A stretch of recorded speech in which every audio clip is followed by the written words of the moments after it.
মনোৰঞ্জন তালুকদাৰৰ পৰা জানিব বিচাৰিম আপোনালোকে ইয়াৰ বিৰোধ কৰিছে নিশ্চয় ইতিমধ্যে মই আৰু এটা কথা সংযোজিত কৰিব বিচাৰিছোঁ যে এই যিখন এক দেশ এক নিৰ্বাচন যিখন কমিটি গঠন কৰি দিছিলে ৰামনাথ কোবিন্দৰ নেতৃত্বত তেওঁ এটা ডাঙৰ কথা কৈছে এই কথাটো হৈছে যে যেহেতু বিভিন্ন সময়ত নিৰ্বাচনবোৰ দেশত অনুষ্ঠিত হৈ থাকিলে 5.5 লাখ কোটি টকা খৰচা হয় আৰু একেলগে যদি নিৰ্বাচন অনুষ্ঠিত হয় বিধানসভা লোকসভাৰ তেতিয়া 50,000 কোটি টকাতে নিৰ্বাচনটো সম্পন্ন হয় আৰু দেশৰ জিডিপি 1.5% বৃদ্ধি পাব পাৰি ইয়াৰ ফলত অৰ্থাৎ অৰ্থনীতিভাৱে আমাৰ কিছু লাভান্বিত হ'ব আমাৰ দেশখন আৰু বিজেপিও যেহেতু এখন দেশ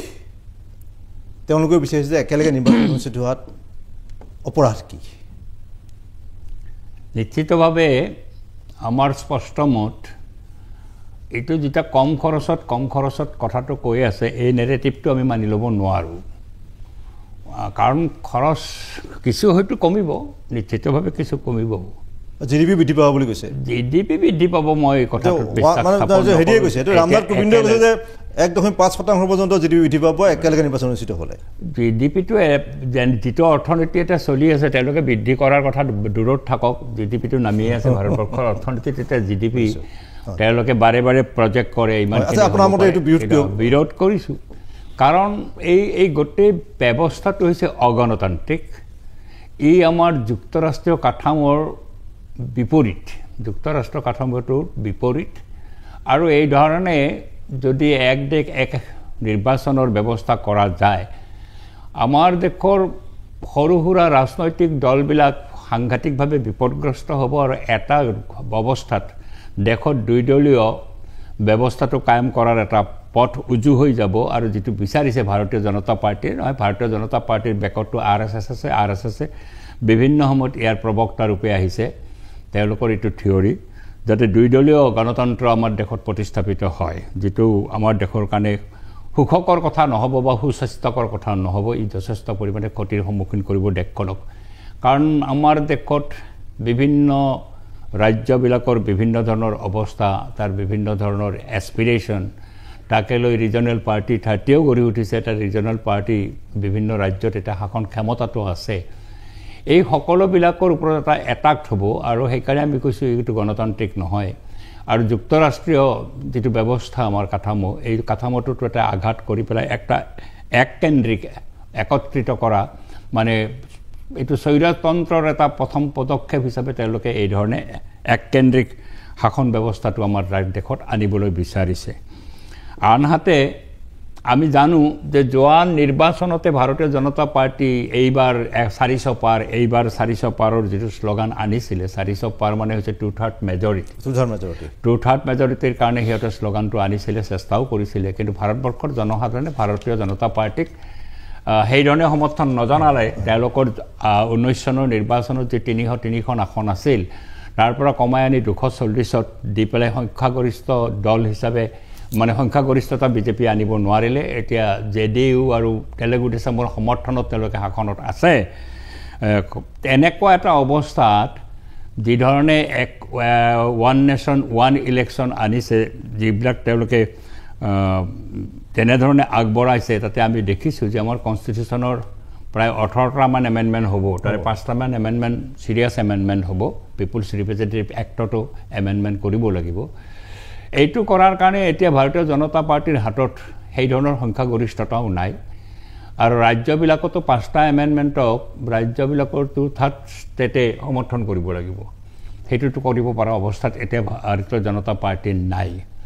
মই যেটো দেখিছোঁ তেওঁলোকে এটা নেৰেটিভ লৈ যাব বিচাৰিছে এইখন বিল আনি পেলাই এইটোত তেওঁলোকৰ বক্তব্যটোক তুলি ধৰি পেলাই এটা নেৰেটিভ ভাৰতবৰ্ষত চলাই দিব বিচাৰিছে এই ধৰণৰ ব্যৱস্থাটো কৰাৰ কাৰণে কিন্তু এইখন যে আইনত পৰিণত হ'ব বা এই এমেণ্ডমেণ্টবিলাক যে সম্ভৱ হ'ব মই নাভাবোঁ আৰু এইটো তেওঁলোকে কৰিছে মই পাতিম এই বিষয়ে যে কিয় নোৱাৰিব আপোনাৰ যিটো কথা এটা যুক্তি মই বিচাৰিম মই স্বপ্ননীল বৰুৱা এই যে এক দেশ এক নিৰ্বাচন এইটো আপোনাৰ মতে ভাল ভাৰতবৰ্ষৰ গণতান্ত্ৰিক ব্যৱস্থাটো শক্তিশালী কৰিব নে এই দুৰ্বল কৰিব তাত দুটা দিশ আছে এটা হ'ল প্ৰশাসনীয় দিশৰ পৰা চাবলৈ হ'লে এটা ইলেকশ্যন ওৱান নেশ্যন ওৱান ইলেকশ্যনটো হ'লে যথেষ্টখিনি সুবিধা হয় যিখিনি অৰ্থনৈতিক খৰচৰ কথা নাইবা মই প্ৰাক্তন ইলেকশ্যন অফিচাৰ হিচাপে এইটো ক'ব পাৰোঁ যে একেবাৰতে হৈ থাকিলে যথেষ্টখিনি সহজ হৈ যায় আমাৰ যিখিনি প্ৰত্যেকবাৰে আয়োজন কৰি থাকিব লাগে সেই কামখিনি যথেষ্টখিনি কমি যাবগৈ 5 বছৰৰ মূৰত দুটা ইলেকশ্যন থাকিব ইলেকশ্যন অফিচাৰৰ এটা হ'ল পাৰ্লিমেণ্ট আৰু এছেম্বলি দ্বিতীয়টো হ'ব আমাৰ টাউন কমিটি নাইবা মিউনিচিপালিটিৰ ইলেকশ্যন আৰু লগতে পঞ্চায়ত ইলেকশ্যন 5 বছৰ দুটা ইলেকশ্যন হৈ যাব য'ত নেকি এটা প্ৰত্যেক বছৰে হৈ থাকে আৰু এটা লেঠা হয় প্ৰত্যেকবাৰে প্ৰশাসনীয়ভাৱে ইলেকশ্যন হ'বলৈ হ'লে এই যে কোড অফ কণ্ডাক্ট আহি যায় কোড অফ কণ্ডাক্ট আহি যোৱাৰ লগে লগে গোটেই কামবোৰ স্থবিৰ হৈ গুচি যায়গৈ এতিয়া সেই হিচাপৰ পৰা চাবলৈ গ'লে তাৰপিছত তৃতীয় এটা কথা হ'ব যে ইলেকশ্যন ৰোল ৰিভিজন যিটো আছে সেই ৰোল ৰিভিজনটো বোধকৰো কমি যাব কাৰণ প্ৰত্যেক বছৰে হয়তো যিটো আপডেট কৰিব লাগে জানুৱাৰীত সেইটো 5 বছৰৰ মূৰত কৰিলেও হ'ব সেই প্ৰশাসনীয় খৰচটো নাইবা যিখিনি কষ্ট কৰিব লাগে সেইখিনিও হয়তো কমি যাব কিন্তু এতিয়া গণতান্ত্ৰিকভাৱে কথাটো কোৱা এই মুহূৰ্তত বৰ দিগদাৰ কাৰণ কেনেকুৱা ধৰণৰ এইটো কথা ঠিক যে মনোৰঞ্জন তালুকদাৰে যিটো কথা কৈছে যে সংগঠন আৰু ধনবল নাথাকিলে কিন্তু 526টা বনাম ধৰি লওক অসমৰ আমি ধৰি লওঁ 126টা এই গোটেইকেইটা ইলেকশ্যন মিলাই চলিবলৈ কিমানখিনি সংগঠনৰ প্ৰয়োজন হ'ব আৰু কিমানখিনি ধনৰ প্ৰয়োজন হ'ব সেই কথাটো অনুমান কৰাটো এটা অকণমান দিগদাৰীয়ে হ'ব কাৰণ সেইকাৰণে ধৰি ল'ব পাৰি যে সৰু দল যিবিলাক থাকিব নাইবা ৰিজনেল দল যিবিলাক থাকিব তেওঁলোকৰ হয়তো অকণমান অসুবিধা হ'ব পাৰে আৰু কালক্ৰমত গৈ পেলাই আমাৰ ৰাষ্ট্ৰীয় স্তৰত হয়তো আমেৰিকাৰ নিচিনাকৈ দুটা দল থাকিব থকাটো দ্বিদলীয় ব্যৱস্থালৈ যাব মই আকৌ আহিম দুইদলীয় ব্যৱস্থালৈ মই পুনৰ যাব বিচাৰিম এতিয়া তিনিচুকীয়ালৈ আমাৰ সৈতে সংযোগ স্থাপন হৈছে বিধায়ক অখিল গগৈয়ে গোটেই যিটো এক দেশ এক নিৰ্বাচন তীব্ৰ বিৰোধিতা কৰিছে গগৈ ডাঙৰীয়া শুনা পাইছে এই যে এক দেশ এক নিৰ্বাচন কাইলৈ সংসদত বিষয়টো উত্থাপন হোৱাৰ কথা তালিকাভুক্ত হৈছে এইটো আপুনি সমৰ্থন কৰিব নে বিৰোধ কৰিব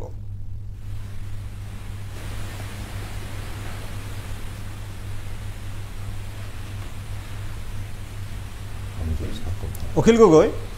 নহয় এক দেশ এক নিৰ্বাচন যিকোনো মানে গণতান্ত্ৰিক মানুহ যিকোনো চেঞ্চিটিভ মানুহ এইটোক মানে কোনেও সমৰ্থন কৰিব নোৱাৰে তাৰমানে বিজেপি আৰু RSSৰ তো এক দেশ এক শাসন ব্যৱস্থা এক দেশ এক কৰ ব্যৱস্থা এক দেশ এক আপোনাৰ নিৰ্বাচন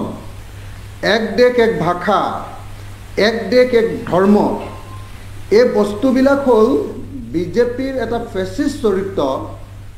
বিজেপিৰ এককেন্দ্ৰিক দেশ বনোৱাৰ এটা প্ৰধান বস্তু আপোনালোকে সকলোৱে জানে যে এক দেশ এক শাসন ব্যৱস্থাৰ অধীনত বিজেপিয়ে কাশ্মীৰৰ 370 অনুচ্ছেদটো নাইকিয়া কৰি পেলালে বহুতে ভাবে যে নহয় এইটো মুছলমান মানুহৰ কাৰণে 370 অনুচ্ছেদটো জম্মু কাশ্মীৰৰ নাইকিয়া কৰিলে কিন্তু প্ৰত্যেকজন জনা মানুহে জানে যে ভাৰতৰ সংবিধানত ৰাজ্য এখনক দিয়া আটাইতকৈ ডাঙৰ শক্তিশালী যেটো ক্ষমতা আছিল সেই ক্ষমতাটোৱে হ'ল ভাৰতৰ সংবিধানৰ আৰ্টিকল 370 বা অনুচ্ছেদ 370 গতিকে 370 অনুচ্ছেদ আসলতে নাইকিয়া কৰি এক দেশ এক শাসন ব্যৱস্থাৰ নামত ভাৰতৰ ফেডাৰেল ব্যৱস্থাটো ৰাজ্যবিলাকক দিয়া ক্ষমতাটো তেওঁলোকে বিলোপ কৰি পেলালে তো এক দেশ এক কৰ ব্যৱস্থা এই এক দেশ কৰ ব্যৱস্থাৰ জৰিয়তে আমাৰ ৰাজ্যবিলাকে তুলি থকা যেটো কৰ সেই কৰৰ সম্পূৰ্ণ অধিকাৰ নাইকিয়া কৰি পেলাই এতিয়া এক দেশ এক কৰৰ ব্যৱস্থা কৰি জিএসটি কৰি পেলালে আৰু জিএসটি কৰি দিয়াৰ লগে লগে সম্পূৰ্ণ ৰাজ্যবিলাক দুৰ্বল হৈ গ'ল এতিয়া অৰ্থনৈতিকভাৱে এতিয়া ৰাজ্যবিলাকৰ হাতত ভাৰতৰ সংবিধানে কৰ আৰোপ কৰাৰ যেটো ক্ষমতা দিছিলে সেইটো নাইকিয়া কৰি কেন্দ্ৰৰ হাতলৈ জিএসটিৰ জৰিয়তে লৈ গ'ল এক দেশ এক কৰ ব্যৱস্থা তাৰ ফলস্বৰূপে কি হ'ল এতিয়া ৰাজ্যবিলাকে কেন্দ্ৰৰ ওপৰত সম্পূৰ্ণৰূপে নিৰ্ভৰশীল হৈ চলিব লাগে ভাৰতৰ যেতিয়া সংবিধান বনাইছিলে তেতিয়া যেতিয়া কনষ্টিটিউয়েন্ট এছেম্বলি ডিবেট হৈছিল তাতে ডিবেট কৰোতে সকলো প্ৰতিনিধিয়ে কৈছিল যে এখন কি সংবিধান হ'ব ইয়াৰ 75% কেন্দ্ৰীয় চৰকাৰৰ হাতত ক্ষমতা দিছে আৰু কেৱল 25%হে ৰাজ্য চৰকাৰবিলাকক অধিকাৰ দিছে এইখনটো একদম কেন্দ্ৰক সবল আৰু ৰাজ্যবিলাকক দুৰ্বল কৰা সংবিধান কিন্তু সেইখনকে গৃহীত হ'ল সেইখন গৃহীত হোৱাৰ পাছত ৰাজ্যবিলাকক দিয়া যিটো অধিকাৰ সেই অধিকাৰো এতিয়া কাটি পেলালে তো এটা এটাকে কাটি আছে এক দেশ এক শাসন ব্যৱস্থাৰ নামত এক দেশ এক কৰ ব্যৱস্থাৰ নামত এক দেশ এক কৰ ব্যৱস্থা হোৱাৰ কাৰণে আজি অসমে ইমান ধাৰ ল'বলগীয়া পৰিস্থিতি এক দেশ এক কৰ ব্যৱস্থা হোৱাৰ কাৰণে এতিয়া পশ্চিমবংগ কেন্দ্ৰীয় চৰকাৰে 1,40,000 কোটি টকা দিবলৈ বাকী আছে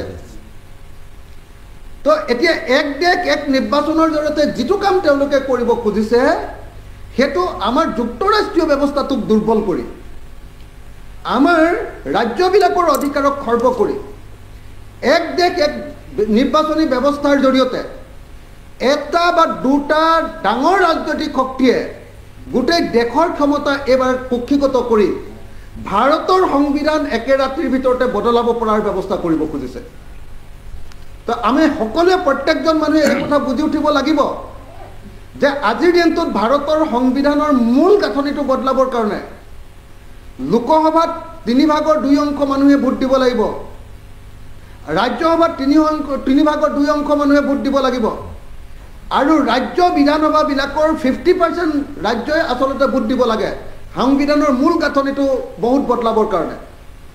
এতিয়া 2025 চনত RSSৰ তেওঁলোকৰ জন্ম শতবৰ্ষ আহিছে ভাৰতক এতিয়া হিন্দু ৰাষ্ট্ৰ কৰিব লাগে ভাৰতক এতিয়া গণতান্ত্ৰিক ব্যৱস্থাৰ পৰা নাইকিয়া কৰি দিব লাগে ভাৰতক এতিয়া তেওঁলোকে সমাজতন্ত্ৰ ধৰ্মনিৰপেক্ষতা এই বস্তুবিলাক নাইকিয়া কৰি হিন্দু ৰাষ্ট্ৰত পৰিণত কৰিব লাগে আৰু এটো যদি পৰিণত কৰিবলৈ হয় তেতিয়াহ'লে তেওঁলোকক কেন্দ্ৰীয় চৰকাৰৰ 3/2 ভোটত লোকসভাত পাছ হ'ব লাগিব ৰাজ্যসভাত 3/2 ভোটত পাছ হ'ব লাগিব আৰু বিধানসভাৰ 50% বিধানসভাই ভাৰতৰ বিধানসভাই পাছ কৰি দিব লাগিব তো এইটো এতিয়া যদি এক দেশ এক নিৰ্বাচন কৰে হাৱাটো এটা দলৰ পক্ষত যাব লোকসভাৰ নিৰ্বাচন বিধানসভাৰ নিৰ্বাচন এটা পক্ষত গুচি যাব আৰু এটা পক্ষত গুচি যোৱাৰ লগে লগে যি চৰকাৰ কৰে এখন চৰকাৰে কেন্দ্ৰটো চৰকাৰ হ'ব আৰু বেছিভাগ ৰাজ্যটো এখন এটা দলৰ চৰকাৰ হ'ব আৰু তেতিয়াহ'লে তেওঁলোকে ৰাতিটোৰ ভিতৰতে লোকসভাত বদলি কৰিব পাৰিব ৰাজ্যসভাৰ গোটেইবিলাক মেম্বাৰো একেটা দলৰে হ'ব আৰু তাৰ পাছত বিধানসভাটো তেওঁলোকে পাছ কৰি ল'ব পাৰিব আৰু ভাৰতৰ সংবিধানৰ গণতান্ত্ৰিক ধাৰাটো নাইকিয়া কৰি যুক্তৰাষ্ট্ৰীয় ব্যৱস্থাটো নাইকিয়া কৰি অখিল গগৈ একদলীয় শাসন ব্যৱস্থাৰ পিনে যাব বিচাৰিছে দেশ নিব বিচাৰিছে বিজেপি এইটো ক'ব বিচাৰিছে আপুনি মই আপোনাৰ ওচৰলৈ আকৌ আহিম মই এইখিনিতে খন্তেক সময়তে বাণিজ্যিক বিৰতি লৈ ল'ম মই আপোনাৰ ওচৰলৈ আকৌ আহি আছোঁ বিজেপিয়ে বিচাৰিলেও কিয় এক দেশ এক নিৰ্বাচনৰ এই গোটেই বিষয়টো তেওঁলোকে ৰৈ যাব লাগিব কিয় নোৱাৰিব সংখ্যাৰ খেলটো ক'ত মই বিধায়ক মনোৰঞ্জন তালুকদাৰৰ পৰা জানিব বিচাৰিম প্ৰথম কথাটো হৈছে সংখ্যাৰ খেলটো নোৱাৰিব তেওঁলোকে এইকাৰণে নোৱাৰিব ৰাজ্যসভাত তেওঁলোকৰ 2/3 মেজৰিটি নাই হয় লোকসভাত 5টা যি মূল সংবিধানৰ সংশোধনী কৰিব লাগিব তাতো 2/3 মেজৰিটি নাই সেইটো কাৰণে বিজেপি 400 চিঞৰিছিলে সেইটো তেওঁলোকৰ নাই এইটো যেতিয়া নাই এইটো চিম্পল মেজৰিটিতে কনষ্টিটিউশ্যন এমেণ্ডমেণ্ট কৰিব নোৱাৰে এইটো সকলোৱে জানে চিম্পল মেজৰিটিত নোৱাৰে 2/3 মেজৰিটি লাগিব আৰু 2/3 মেজৰিটি কোনো পধ্যে নাই মই আৰু এটা কথা সুধিম মানুহক আপুনি জনাই দিয়ক যে পাৰ্লিয়ামেণ্টাৰী ষ্টেণ্ডিং কমিটি কি য'লৈ বিলখন পঠিয়াব লাগিব পাৰ্লিয়ামেণ্টৰ এটা ব্যৱস্থা এটা আছে যেতিয়া এটা বিষয় গভীৰ বিষয় হয় সেই বিষয়টো পাৰ্লিয়ামেণ্টত ইমান সময় নাথাকে হয় পাৰ্লিয়ামেণ্টত ইমান সময় নাথাকে পুংখানুপুংখভাৱে চৰ্চা কৰি একেবাৰে অনুসন্ধান কৰি পেলাই বিষয়টোত মতামত দিয়াৰ কাৰণে পাৰ্লিয়ামেণ্টৰ ব্যৱস্থাটো আছে আমাৰ হেৰিটো আছে এছেম্বলি বিধানসভাটো আছে এটা ষ্টেণ্ডিং কমিটিলৈকে ষ্টেণ্ডিং কমিটিত কিন্তু আন এটা কথা ষ্টেণ্ডিং কমিটিত ৰুলিং পাৰ্টিৰ মেম্বাৰে বেছি থাকে প্ৰপৰ্চনেট হয় ৰুলিং পাৰ্টিৰ মেম্বাৰ বেছি থাকে আৰু তেওঁলোকৰ লগত যিহেতু আৰু তেওঁলোকৰ সহযোগী দল আছে সহযোগী দলৰ যিবিলাক সদস্য থাকিব সেইবিলাকৰ ৰুলিং পাৰ্টিৰ সপক্ষে থাকে কিন্তু তাত চৰ্চাৰ এটা সুযোগ থাকে ষ্টেণ্ডিং কমিটিত বিষয়টো গভীৰভাৱে চাব পাৰে আৰু যদি মতামত একটো নহ'ব নিশ্চিতভাৱে নহ'লে তেওঁলোকে ডিচেণ্ট নোট দিব পাৰে তেওঁলোকৰ নোটটো এছেম্বলি পাৰ্লিয়ামেণ্টলৈকে আহিব পাৰে যে এইটো এই বিষয় এইটো এই বিষয় আৰু এটা কথা বিৰোধী পক্ষই ষ্টেণ্ডিং কমিটিত দাবীটো কৰিব যাতে কিছু সময় এই বিষয়টোত খৰচ কৰিব পৰা যায় ধন্যবাদ মই আহিম মই এতিয়া স্বপ্নজ্যোতি বৰুৱা ডাঙৰীৰ পৰা জানিব বিচাৰোঁ যে ধৰক টকা ৰাহি হ'ব ৰাজহৰ কাৰণে মদৰ দোকানো খুলি দিয়া হৈছে চিগাৰেটৰ চলি গৈছে অথচ অসমৰ মানে ভাৰতবৰ্ষৰ ভিতৰতে কৰ্কটত আক্ৰান্ত বা হাওঁফাওৰ কৰ্কট আক্ৰান্ত ৰোগীৰ সংখ্যা লাহে লাহে লাহে অসমত বৃদ্ধি পাইছে এতিয়া মদে কি কৰিছে একোখন গাঁৱৰ মহিলা ওলাই আহিছে ৰাজপথলৈ যে বন্ধ কৰিব লাগে সুৰাৰ অপকাৰিতা কিন্তু সুৰাৰ দোকান চলাই আছে ৰাজহৰ কাৰণে চিগাৰেটৰ যিধৰণে বাঢ়িছে ৰোগীৰ সংখ্যা সেইমতে অসমত বাঢ়িছে সৰ্বভাৰতীয় প্ৰেক্ষাপটত এতিয়া ঘটনা হ'ল এইবোৰ চলাই আছে গতিকে পইচা ৰাহিৰ কাৰণেই আপুনি বস্তু মানি ল'ব নেকি একমাত্ৰ পইচা কমি যাব এটা ব্যৱস্থা এটা নাই আপুনি যিটো কথা কৈছে সেইটো ক্ষেত্ৰত ক'বলৈ হ'লে একেবাৰে ভাল যে পইচা ৰাহি হ'ব সেইখিনি পইচা ৰাহিৰে আমি কৰ্কট হস্পিটেলবোৰ খুলিছোঁ সেইখিনিত পইচা দিম আমাৰ মেডিকেল কলেজ জিলাই হ'ব সেইখিনিলে পইচা দিম সেইবিলাক যুক্তি আহি থাকিব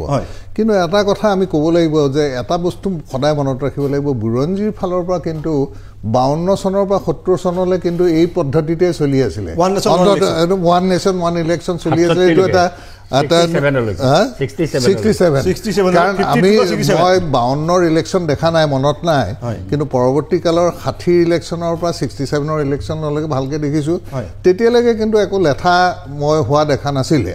কিন্তু এটা কথাও ঠিক যে সেই সময়তে এইটো ওৱান নেশ্যন ওৱান ইলেকশ্যন হৈ আছিলে একেলগে দুইটা হৈছিলে মোৰ এতিয়াও মনত আছে যে হেৰি আহি লৈ পেলাই সেই পেম্ফলেটবোৰ দি থৈ যায়হি মহেন্দ্ৰমোহন চৌধুৰীয়ে পূব গুৱাহাটীত উঠিছিলে তেখেতে আহি আমাৰ ঘৰত বহি চাহ তাহো খায় কিন্তু আকৌ এটা কথাও দেখিছোঁ যে এজন ওলাই গৈছে দল সিজন সোমাইছে PSP আছিলে তেতিয়া ধীৰেশ্বৰ কলিতা আছিলে কমিউনিষ্ট পাৰ্টি অফ ইণ্ডিয়াৰ গোটেইবিলাকৰ কিন্তু মিলাপ প্ৰীতি যিটো আছিলে সেইটোৰ কিন্তু প্ৰকৃততে গণতান্ত্ৰিক হিচাপে দেখিছোঁ কিন্তু এই বস্তুটো কি হ'ল যে 67 চনৰ পৰা দেখা গ'ল যে UPত আৰম্ভ হৈ গ'ল যে পলিটিক্সটো এটা পেচা হৈ গ'ল আগলৈকে যিমানখিনি মানুহ মই দেখিছিলোঁ যে তেওঁলোকৰ পেচা বেলেগ আছিল ৰাজনীতি ফুল টাইম কৰাটো খুব কম মানুহে আছিলে কিন্তু 67ৰ পিছৰ পৰা ইতিমধ্যে হিন্দুস্তানী এৰিয়াবিলাকত যিটো আমি বিমাৰু এলেকা বুলি কওঁ UP মধ্যপ্ৰদেশ সেইখিনিত এই বেচা কিনাটো আৰম্ভ হৈ গ'ল আৰু মন্ত্ৰী দিয়াটো লৈ পেলাই সেই দেৱ বৰুৱাৰ কবিতাটোৰ নিচিনা হ'ল মন্ত্ৰিত্ব নিদিলে কিবা MLA নিদিলে এইবিলাক লৈ পেলাই কোনোবাই দল এৰি থৈ যায় কমিউনিষ্টে আকৌ হিন্দুৰ লগত মিলে হিন্দুৱে কমিউনিষ্টৰ লগত মিলে একেবাৰে মানে ক্ষমতাকেন্দ্ৰিক ৰাজনীতি হৈ গুচি যোৱাৰ লগে লগে দলবোৰ ভাঙা হৈ থাকিলে তাৰপিছত আমাৰ এইটো সেই এণ্টি ডিফেকশ্যন ল আনিবলগীয়া হ'লগৈ যেতিয়া দেখিলে যে মানে মাহেকে বছৰে 3 মাহে চৰকাৰ সলনি হ'বলগীয়া এটা অৱস্থা হৈ গ'ল এতিয়া প্ৰশ্নটো হৈছে যে সেই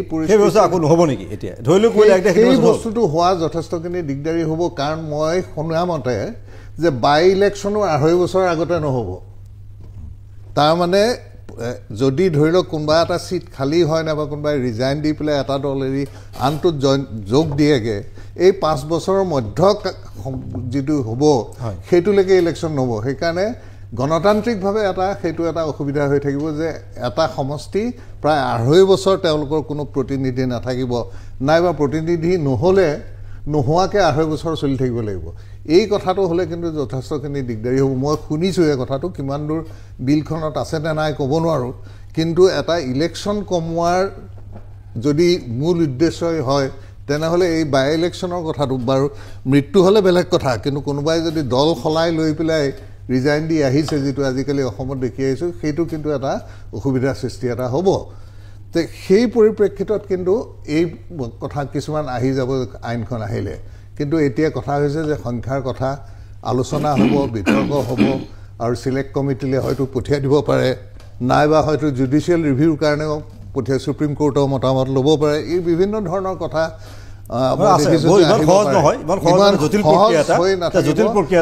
এটা কথা যে অৰ্থনৈতিকভাৱে কিন্তু দেশখন আজিকালি এক হৈ গৈছে সেই কথাটো ধন্যবাদ মই এতিয়া এটা চমু বিৰতি ল'ম তাৰপিছত মই অখিল গগৈৰ ওচৰলৈ যাম আৰু গুৱাহাটী উচ্চ ন্যায়ালয়ৰ এগৰাকী বিশিষ্ট অধিবক্তা কমল নয়ন চৌধুৰীৰ বক্তব্য সুধিম বিৰতিৰ পাছতে এক দেশ এক নিৰ্বাচন কিয় লাগে আৰু ইয়াৰ কিয় বিৰোধ কৰা হৈছে গুৱাহাটী উচ্চ ন্যায়ালয়ৰ বিশিষ্ট অধিবক্তা কমল নয়ন চৌধুৰী এই সময়ত আপুনি কি কয়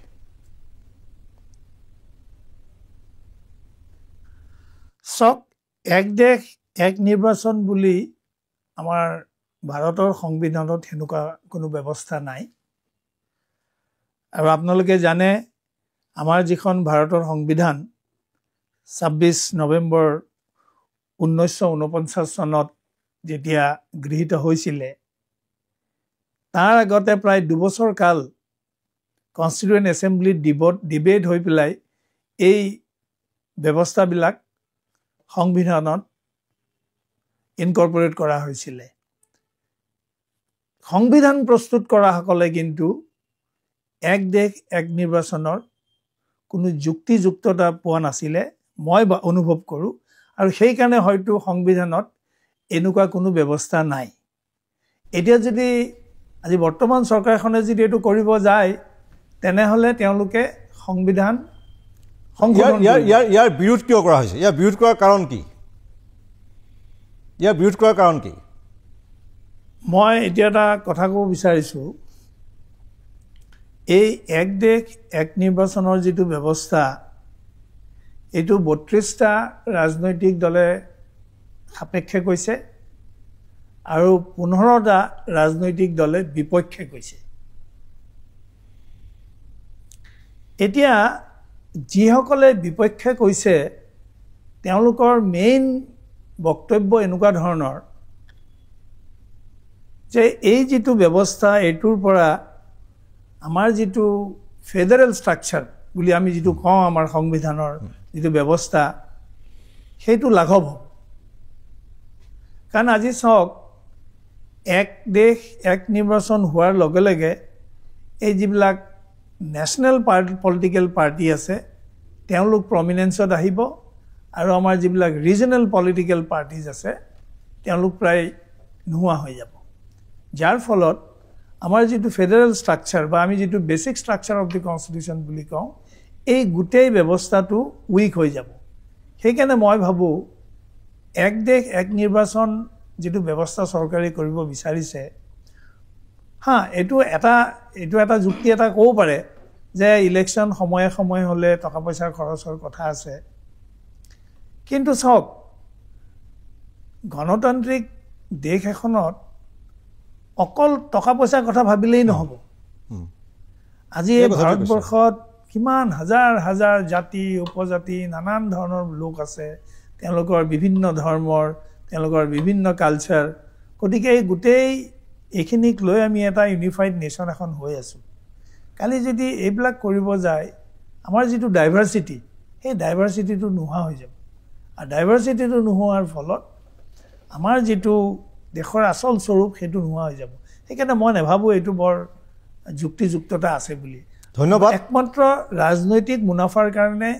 কৰা বুলি মই ভাবো ধন্যবাদ মই আপোনাৰ ওচৰত আকৌ আহিম এবাৰ মই অখিল গগৈৰ ওচৰত যাব বিচাৰিছো পুনৰাই অখিল গগৈ আপুনি এই গোটেই যিটো ব্যৱস্থা কৰিবলৈ গৈছে এইটো এনেকুৱা এটা হ'ব পাৰে নেকি যে সাম্প্ৰতিক যিবিলাক দেশখনে সন্মুখীন সমস্যাৰ পৰা মানুহৰ দৃষ্টি আঁতৰাই পেলাই কেৱল এই বিষয়টোৰ গোটেই সংসদেই হোক প্ৰচাৰ মাধ্যমেই হোক জনসাধাৰণক ব্যস্ত কৰি ৰাখিব বিচাৰে তেনেকুৱা এটা কৌশল আছেও নেকি বাৰু ইয়াৰ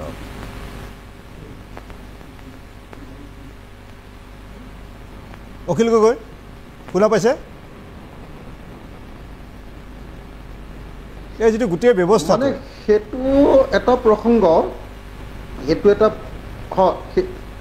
সেইটো এটা প্ৰসংগ শুনিছেনে বাৰু শুনা পাইছো মই কওক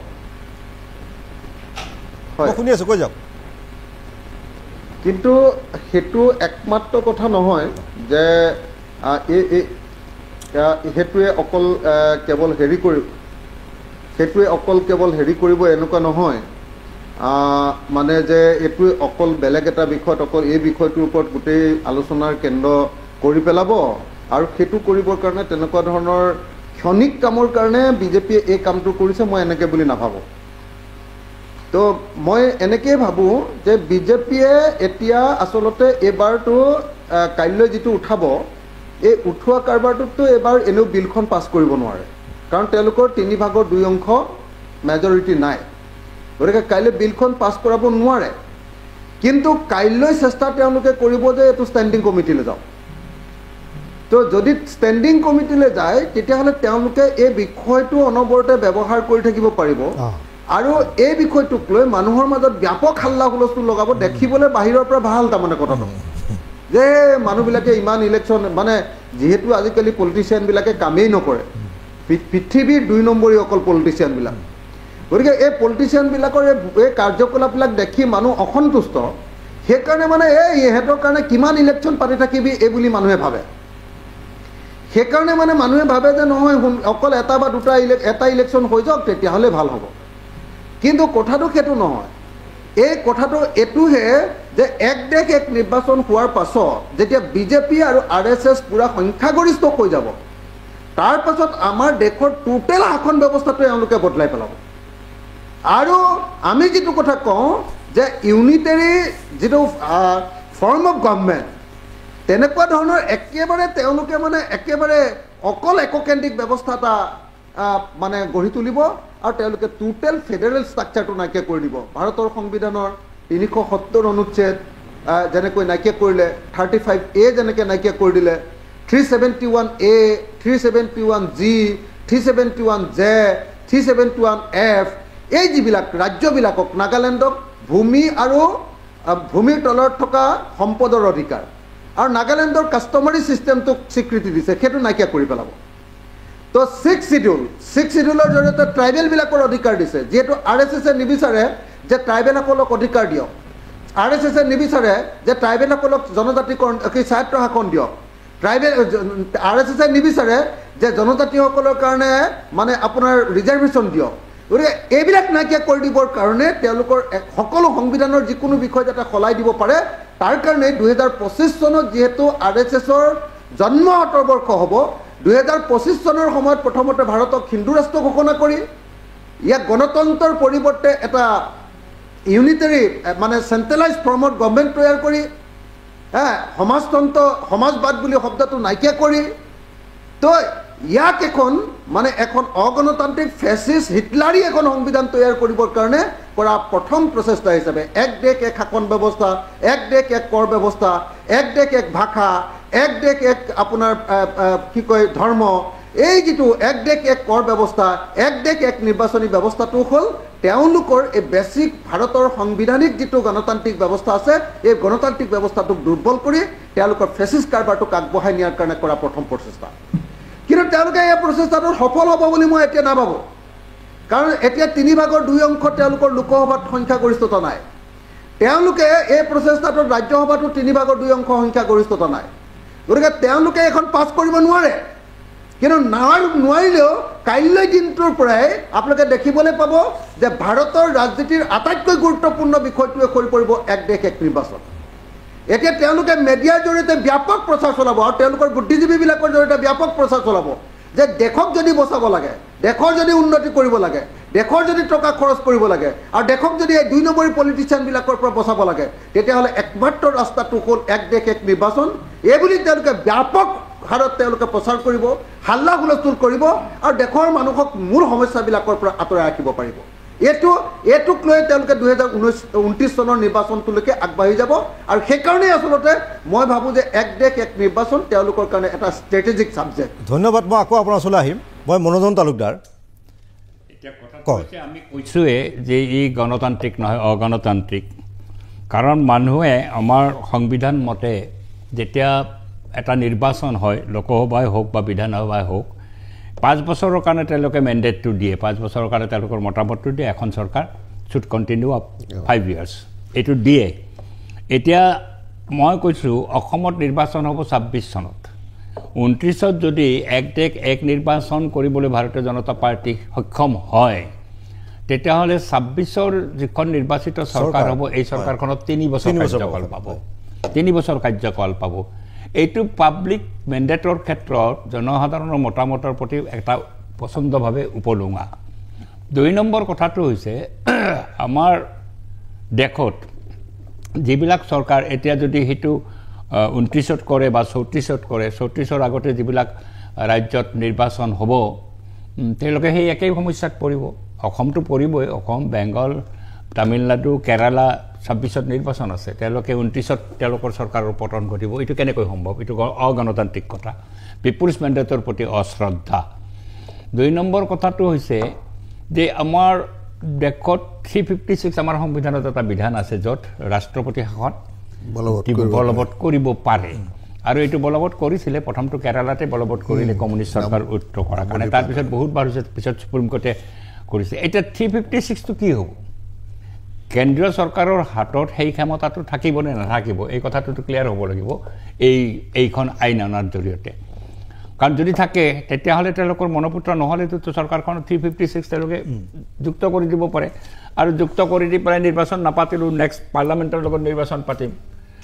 যেটো আগতে স্বপ্ননীল মই মাজতে কৈ দিওঁ মানে কোন মানে 5জন বিশেষ মুখ্যমন্ত্ৰী বিদ্ৰোহ কৰিছে পশ্চিমবংগৰ মুখ্যমন্ত্ৰী মমতা বেনাৰ্জীয়ে কৈছে যে ভাৰতৰ গণতান্ত্ৰিক ব্যৱস্থাটো দুৰ্বল কৰা এটা প্ৰয়াস এইটো মইতো কৈ আছোঁ সেইটোৱে গণতান্ত্ৰিক পঞ্জাৱৰ মুখ্যমন্ত্ৰী ভগৱান মানে কৈছে যে দুখন ৰাজ্যত একেলগে নিৰ্বাচন অনুষ্ঠিত কৰিবলৈ অসমৰ্থ এই চৰকাৰ আমিতো দেখিলোঁ ৰিচেণ্টলি আপুনি চাওক উত্তৰ প্ৰদেশ কৈছে উত্তৰ প্ৰদেশ বিধানসভা নিৰ্বাচনকে 18 পৰা 10টা পৰ্যায়ত অনুষ্ঠিত কৰিব লাগে এইখন চৰকাৰে তামিলনাডুৰ মুখ্যমন্ত্ৰী এম কে ষ্টেলিনে কৈছে এয়া অবাস্তৱিক আৰু গণতন্ত্ৰৰ বিৰোধী পদক্ষেপ এই পদক্ষেপে আঞ্চলিক দল আৰু ফেডাৰেলিজম ধ্বংস কৰিব ঝাৰখণ্ডৰ মুখ্যমন্ত্ৰী হেমন্ত সোৰেনে কৈছে এক দেশ এক নিৰ্বাচনক বিজেপিৰ এজেণ্ডা প্ৰভাৱ আৰু পৰিণতি বুজি পোৱাৰ প্ৰয়োজন আছে কংগ্ৰেছ শাসিত কৰ্ণাটকৰ মুখ্যমন্ত্ৰী সিদ্ধাৰামায়ে কৈছে সংসদীয় গণতন্ত্ৰ আৰু ভাৰতৰ ফেডাৰেল গাঁথনিৰ প্ৰতি আক্ৰমণ ৰাজ্যসমূহৰ অধিকাৰ ৰোধৰ এক বৃহৎ ষড়যন্ত্ৰ গুৰুত্বপূৰ্ণ বিধেয়ক অনুমোদন কৰাৰ পূৰ্বে মোদী চৰকাৰে বিৰোধী দল আৰু বিভিন্ন ৰাজ্য চৰকাৰৰ পৰামৰ্শ ল'বই লাগিব আৰু অৰবিন্দ কেজৰিৱালে কৈছে এক দেশ এক নিৰ্বাচনৰ প্ৰয়োজন নাই এক জাতি এক শিক্ষা এক স্বাস্থ্যসেৱাৰ প্ৰয়োজন ঠিকে কৈছে কথা বতৰাৰ পৰা আহিছে হয় কিন্তু ইয়াতে আমি যিটো দেখিছোঁ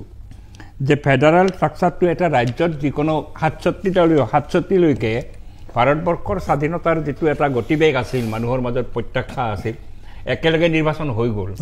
67 চনত যেতিয়া কংগ্ৰেছ চৰকাৰ চেণ্টাৰত কংগ্ৰেছ আছে 8খন ৰাজ্যত কংগ্ৰেছ হাৰি গ'ল ইনক্লুডিং ইউপি হয় হাৰি যোৱাৰ পিছত তেতিয়া 356 প্ৰয়োগ কৰাৰ ব্যৱস্থা বুলি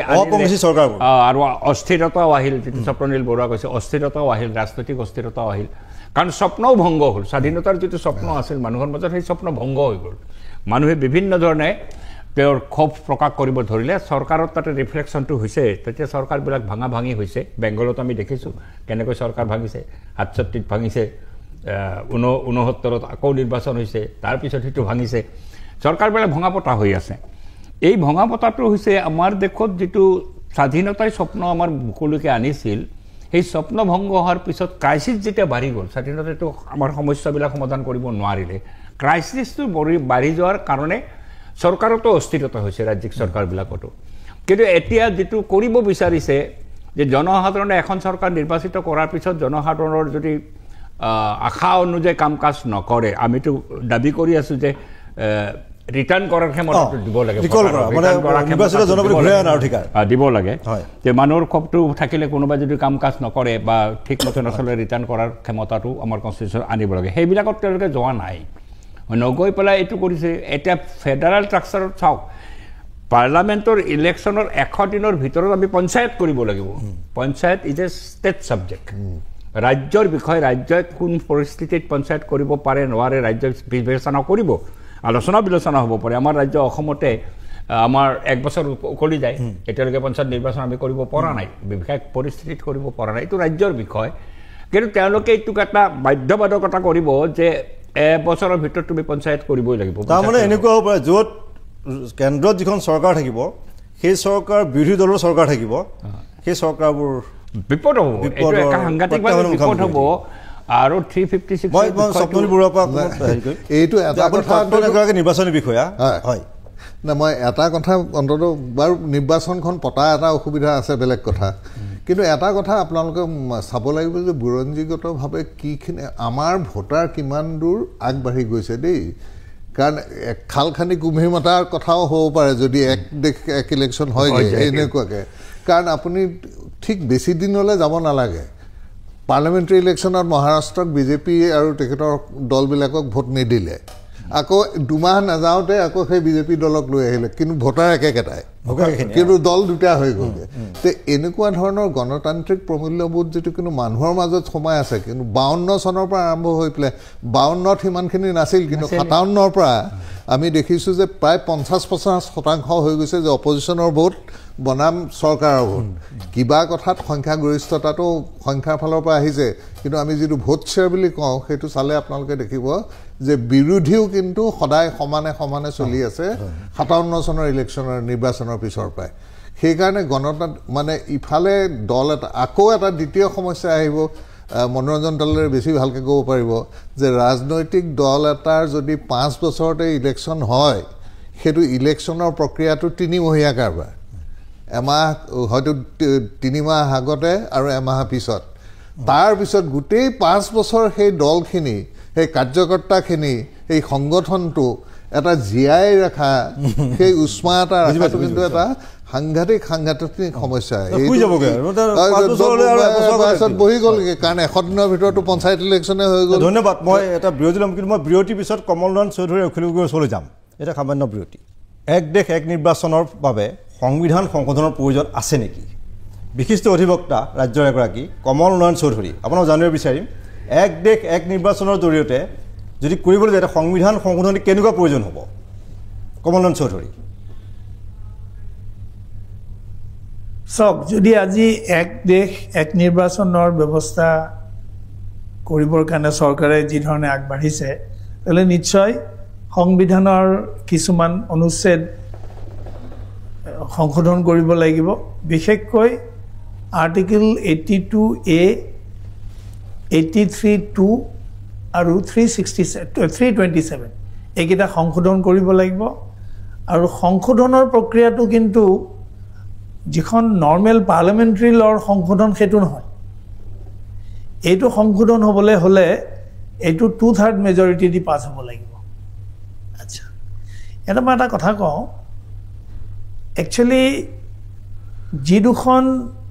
বিল কেন্দ্ৰীয় চৰকাৰে কেবিনেটত অনুমোদন দিছে সেই দুখনে কিন্তু ইউনিয়ন টেৰিটৰীবোৰ ইনক্লুড কৰা নাই তেওঁলোকে অকল লোকসভা আৰু ৰাজ্যসভাৰ এইকেইটা কৰিছে এতিয়া কথাটো হ'ল ধৰি ল'লোঁ কালি এখন প্ৰস্তাৱিত বিলখনটো বাৰু আজি চাগে পাৰ্লামেণ্টত অনা কথা আছিল কিমান দূৰ কি হ'ল মই নাজানো আজি নানিলে কিন্তু এইটো গৃহীত কৰিবৰ কাৰণে চৰকাৰৰ হাতত যথোপযুক্ত সংখ্যা আছে জানো মই যিমান দূৰ বুজো বোধহয় নাই নেকি নাই কাৰণ কিয় আপোনাৰ 2/3 মেজৰিটি লোকসভাত দৰকাৰ আছে 361টা কিন্তু NDAৰ হাতত সংখ্যা আছে 293টা ঠিক তেনেকৈ ৰাজ্যসভাত 2/3 মেজৰিটি হয়গৈ 162টা কিন্তু আজিৰ তাৰিখত NDAৰ হাতত 122টাহে আছে গতিকে সংখ্যাৰ ফালৰ পৰাও হয় অলপমান অসুবিধা হ'ব যেন মোৰ লাগে মই আপোনাৰ ওচৰত পাৰিলে সময় হ'লে যাওঁ এপাক মই এতিয়া অখিল গগৈৰ ওচৰত যাব বিচাৰিছোঁ অখিল গগৈ যদি আইনখন আহে এখন আইন কৰিব বিচাৰে আপোনালোকৰ কৌশল কি হ'ব হয় একদম চমুকৈ ক'ব আমাৰ শেষ অংশ প্ৰথম কথা আমি যিটো বুজি পাইছোঁ যে কাইলৈ যিখন বিধেয়ক পাছ কৰিব খুজিছে সেই বিধেয়কখন কাইলৈ পাছ নহয় এইকাৰণে পাছ নহয় যে তেওঁলোকৰ 3/2 মেজৰিটি নাই লোকসভাটো নাই ৰাজ্যসভাটো নাই যিহেতু নাই গতিকে এখন মোৰ মতে কাইলৈ ৰিজেক্ট হৈ যোৱাৰ সম্ভাৱনা বেছি আৰু যদি ৰিজেক্ট নহয় কিবা কাৰণত ষ্টেণ্ডিং কমিটিলৈ পঠিয়াই দিয়ে অধ্যক্ষই যদি সেইটো কৈ দিয়ে ষ্টেণ্ডিং কমিটিলৈ পঠিয়াব লাগে বুলি যদি সেইটো যদি কৰি দিয়ে তেতিয়াহ'লে কিন্তু বিজেপিৰ কাৰণে পলিটিক্সটো বহুত ভাল হৈ যাব তেওঁলোকে এই ষ্টেণ্ডিং কমিটিৰ বিলখনকে লৈ মাজে মাজে উঠাই লৈ ইছ্যুটো যে অকল নিৰ্বাচন খেলিলেহে এক দেশ এক নিৰ্বাচন হ'লেহে দেশখন বাচিব এই ইছ্যুটো মাজে মাজে এনেকৈ উঠাই থাকিব হয় উঠাই থাকিব আৰু ভাৰতবৰ্ষৰ গুৰুত্বপূৰ্ণ ৰাজনৈতিক ইছ্যুবিলাকৰ পৰিৱৰ্তে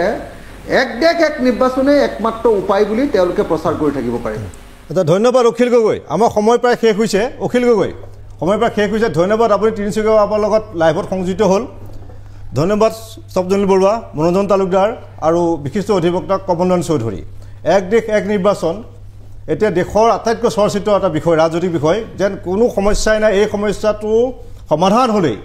দেশখনৰ সকলো সমস্যাৰ সমাধান হ'ব এইটো যদি কিবা কাৰণে কৰিব পাৰে এটা দেখা যাওক কাইলৈ কি হয় নহয় সংসদত তাত আমি সকলো